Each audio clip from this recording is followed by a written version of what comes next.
অনেক দিন যাবত কোনো রিলেটিভসদের বাসায় যাওয়া হয় না, তো বাসায় বসে চিন্তা করতেছিলাম কোথায় বেড়াতে যাওয়া যায়। তো হঠাৎ করে মনে পড়ে গেল যে আমার মডেল ছেলের বাসায় আমরা যাব। সো হাই হ্যালো এভরিওয়ান, আসসালামু আলাইকুম, ওয়েলকাম ব্যাক ইসরা দুলো। আই হোপ আপনারা সবাই ভালো আছেন। আমি আলহামদুলিল্লাহ অনেক অনেক অনেক ভালো আছি। তো বলতে বলতে আমার মডেল ছেলে রিয়ানের বাসায় চলেই আসলাম। এটা হচ্ছে রিয়ানের ওয়াইফ সাদিয়া। ওদের বাসায় আমরা আসাতে সাদিয়া অনেক বেশি খুশি হয়েছে। ও নিজের হাতেই তৈরি করেছিল আমাদের জন্য নবাবী সেমাই। তো নবাবী সেমাই কিন্তু সবাই খাচ্ছিল, বাট আমি খেতে পারি না। আমাকে কিন্তু বারবার ওরা সবাই বলছিল একটু খেয়ে দেখতে, টেস্ট করে দেখতে। তারপরে আমি একটু টেস্ট করে দেখলাম, খুব মজা হয়েছিল। এটা হচ্ছে আমার পুচকো ভাইয়া, রিয়ানের ছেলে। মাশাআল্লাহ দেখতে খুব সুন্দর হয়েছে, খুবই ভালো লাগে ওর দুষ্টুমি। ওই কর্নারে হচ্ছে আমার মডেল ছেলে রিয়ান। আমরা সবাই পুচকোকে নিয়েই কথা বলতেছিলাম। হঠাৎ করে পুচকো দৌড়ে এসে কোকের উপর ঝাঁপিয়ে পড়ে। সে কোক খাবি, সে তো এসে এক গ্লাস মুখে অলমোস্ট দিয়ে ফেলছে। তারপর ওর মা যখন বলছিল না না না খাওয়া যাবে না, তখন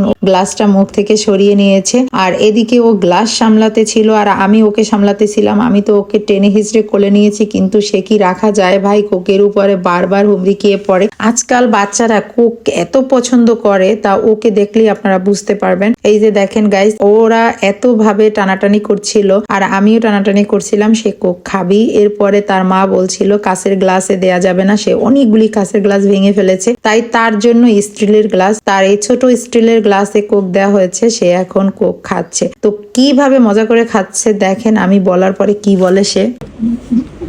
কোক কিভাবে খায় দেখছো? মজা অনেক, টেস্টি, ইয়ামি ভাইয়া, ইয়ামি।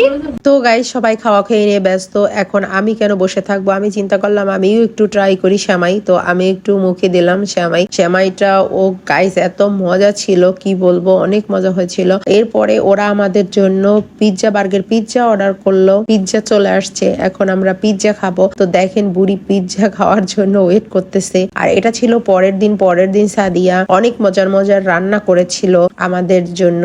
তো কি কি রান্না করেছে সেটাই আপনাদের সাথে শেয়ার করি, চলেন। এটা হচ্ছে গরুর মাংস, এটা হচ্ছে রোস্ট, তারপরে হচ্ছে পাবদা মাছ, তারপরে পাতলা ডাল যেটা সব থেকে ফেভারিট আমার, তারপরে হচ্ছে ভাজি, সাদা ভাত এবং পোলাও। এই তো গাইস, আমি শুধু ওকে শসা কেটে দিয়েছিলাম আর ভাজিটা করে দিয়েছিলাম, বাকিগুলি সব ও নিজ হাতে করেছে। তবে ওর গরুর মাংস রান্নাটা খুবই মজা হয়েছিল।